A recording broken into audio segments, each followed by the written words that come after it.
Hey guys, welcome into another episode of 410 Sports Talk. I'm James Haskell, along with my co-host Glenn Martin, and we're going to get into the Ravens' big free agency signing. No, I'm totally kidding. The Ravens signing of Justin Ellis, who you were familiar with on the Ravens. Talk about what it means for this coming season. But before we do, take a second, hit the subscribe button, give us a like, turn on notifications because news is starting to heat up. The fire is warming up, so we're going to be hot and heavy with these videos. Make sure you guys stay up to date. And also in the comment section, don't blow me up for my Glenn. You probably can't see this, but my bleach stained shirt. This is one of my favorite Orioles shirts, so I'll wear it forever. I don't care if the bleach is on it. Deal with it. Just wanted to say that because I'm feeling a little self-conscious about it right now. But with I didn't even notice. I know. I figured you wouldn't. But you picking on my color issues, my color blindness issues? I'm glad you didn't. But either way, I want to talk about Justin Ellis. He signed a 1-year deal with the Ravens. He's if you don't know who he is, he was a depth player we had last year. A lot of people call him Jelly. He's of the body type of a Brandon Williams, plays the same position. The extension was only for $400,000 guaranteed, $1.2 million in total. But Glenn, really what we want to know is what this means. So I think the only two real scenarios here are one, it's a depth move. You know, we had him last year. We like him. He's familiar with the system. Or, and I know you're going to get into this, is this not a 1-for-1 replacement, but a possibility for replacing some things that Brandon does if there's a potential cut, right? So that's the real question that we're here to answer. Yeah. And that's the big question because you know, there's only a few ways if you look at the Ravens' current salary cap that they are able to get a little bit more room if there is a guy they're targeting in free agency, and Brandon Williams would be certainly one of them. I mean, there's a couple guys. Marcus Peters is another guy they could use to try and create some space. Ronnie Stanley just signed his deal, so I don't see a possibility of him making any space. So there's only a few guys out there, and Brandon Williams seems to be the one that is brought up most often because of his lack of statistics. You know, he doesn't put up a bunch of gaudy numbers, but those that are closest to the team really, you know the value of Brandon Williams. And when he's off the field, you know, we feel it. The Ravens definitely feel it. The run defense suffers, and there's no doubt about it. So while Justin Ellis is, you know, he's not like you said, he's not like a game changer type signing, just a 1-year, $1.2 million deal with only $400,000 of that guaranteed. He's definitely a guy that can do similar things to what Brandon Williams does. He's a run stuffer inside. You know, he's 30 years old, so he's a little bit younger than Brandon Williams, but he's certainly not nearly the talent that Brandon Williams is. So, as you mentioned, it's not a 1-for-1 type replacement here. This is typically a guy that you bring in for depth, a guy that you bring in to, you know, rest guys like Brandon Williams and Derek Wolfe, and not necessarily bringing him in to count on him as a guy that plays a ton of snaps. He played 358 snaps last season, including 15 on special teams, and he did that in 13 games in which he appeared. So, you know, he only recorded a total of 17 tackles on the season. So, and in the postseason, he only played 15 snaps against the Titans and didn't play a single snap against the Bills. So obviously they didn't think so highly of him, you know, because they would have put him in there in either one of those games. Now I understand why he may have been a healthy scratch against the Bills, because they didn't run the damn ball the entire game. And he's definitely, you know, a run stuffer, and that's who he is. But so yeah, that is the big question. Is this a move where the Ravens are positioning themselves to then either release or yeah, I don't know what the other options are. I don't know if I mean, I'm assuming they can try and give him an extension.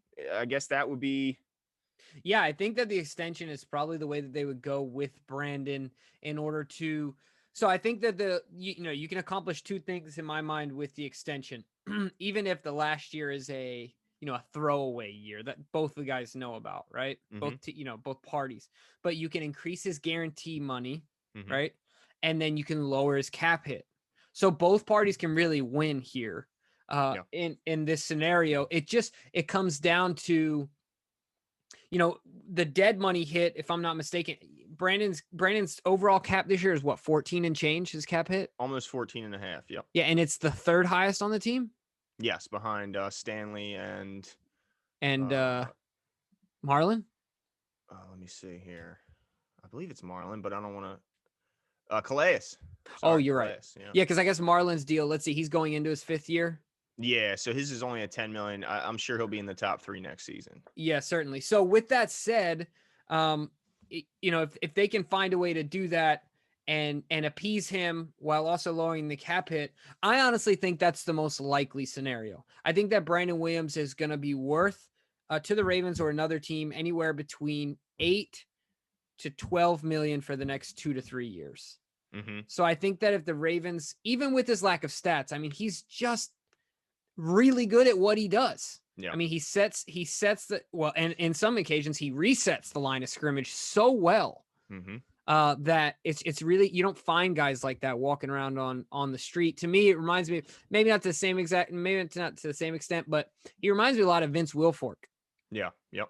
And his ability. But what I'm trying to say here is that I think that the most likely road will be an extension. I don't think that the Jelly signing is, to answer the question, is to ease the gap in what Brandon would eventually, be if we cut him. So what's your take? Do you agree with me, or do you think that they're ending on they're going to end up cutting him?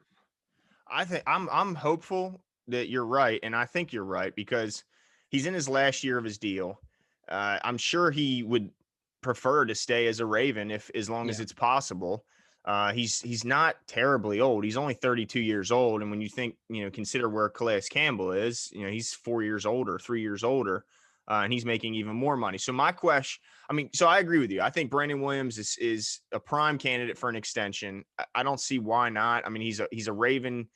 From the beginning, he seems like the perfect guy to keep around. You need a certain amount of vets in the locker room.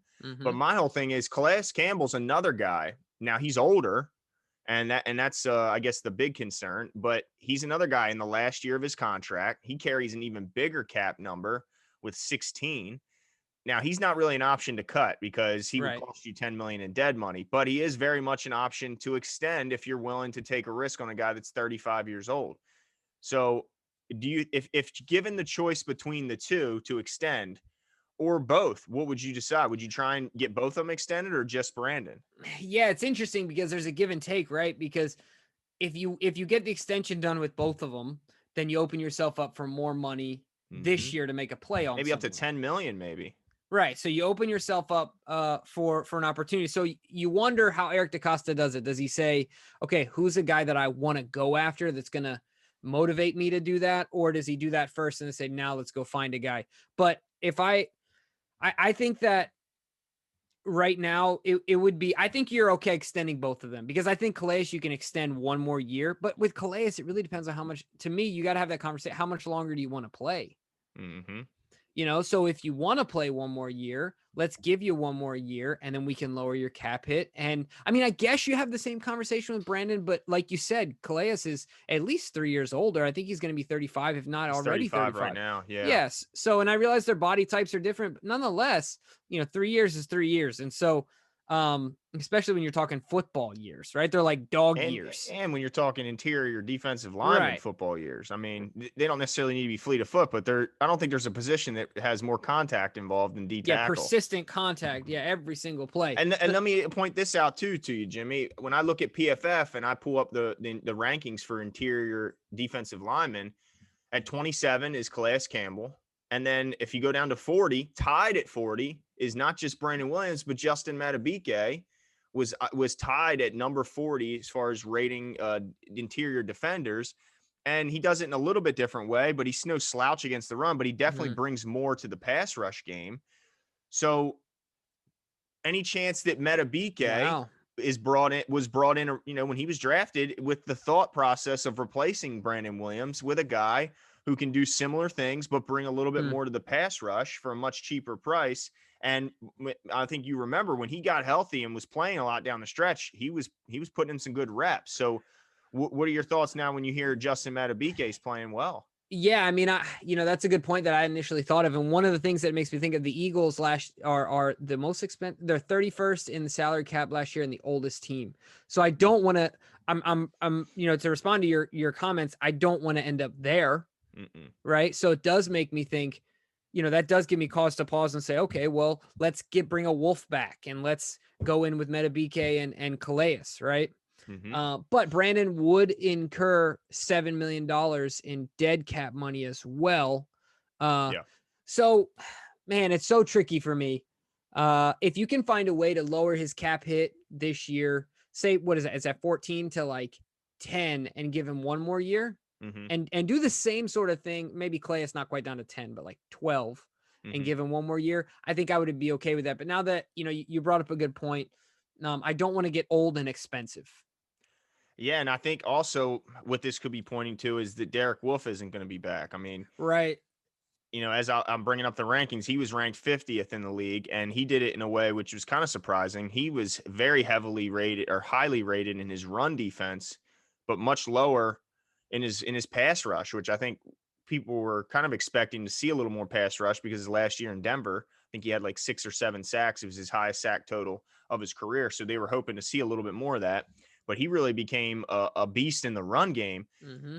And so it could end up being they brought back Justin Ellis because he was the much cheaper version or option to Derek Instead of Wolfe. Derek Wolfe. And Derek Wolfe could be on his way out. So, but I agree with you. I think I would love to see some sort of an extension on both Calais and Brandon Williams, even if it is just 1 year added to it. Yeah. I think you could get away with a 2 or 3 year extension for a guy like Brandon Williams because, as I said, his skill set isn't reliant on speed and stuff like that. So I wouldn't expect him to deteriorate from a skill set standpoint very quickly. I Yeah, feel and like his strength isn't going to go away like something Right. other stuff would. Right. Yeah, exactly. So I feel like he'll still just be just as quality now this year as he will be 2 years from now. I don't, unless there's some catastrophic injury that changes things. But yeah, so I'm hopeful that this doesn't mean Brandon is going, and I don't think it will because you mentioned the $7 million in dead money. While they can clear 7.5 in the cap, they'd still incur too much dead money. And I just can't see the Ravens taking that on with a lower salary cap year. So I think what this really means is that Derek Wolfe isn't going to be back. Yeah, that's a tough one too, man. Yeah. Because I think we grew to like Derek Wolfe as well. But certainly sometimes, you have to do what you have to do to be prudent and put yourself in a good situation where the Ravens can really take advantage of an interesting year. And we'll certainly get into that and the potential that as the cuts continue to come. But yeah, let us know what you guys think. I think the one thing I would, for all you guys that are going to be in our comment section to say, hey, I say cut Brandon Williams. Like Glenn said, no stats, this, that, and the other. Remember how upset Earl Thomas was when he decided, when Brandon was hurt. Was that a couple years ago? And Earl Thomas really wanted him to play. Right. Yeah. And remember, why. Yeah, because remember the difference in that game when Brandon wasn't there and when he came back. Just remember that. I feel like he is a special talent at what he does. Yeah, I wouldn't want to face Derrick Henry again in the playoffs without Brandon Williams on the field. I just wouldn't want to do it. Right. That guy's a difference maker in the run game. Yeah, absolutely. So you guys give us your thoughts. Let us know what you think about Brandon Williams or Justin Ellis in relation, the signing of Justin Ellis in relation to Brandon Williams. And like Glenn said, Derek Wolfe. Give us all your thoughts in comments below and we'll talk to you guys soon. See you.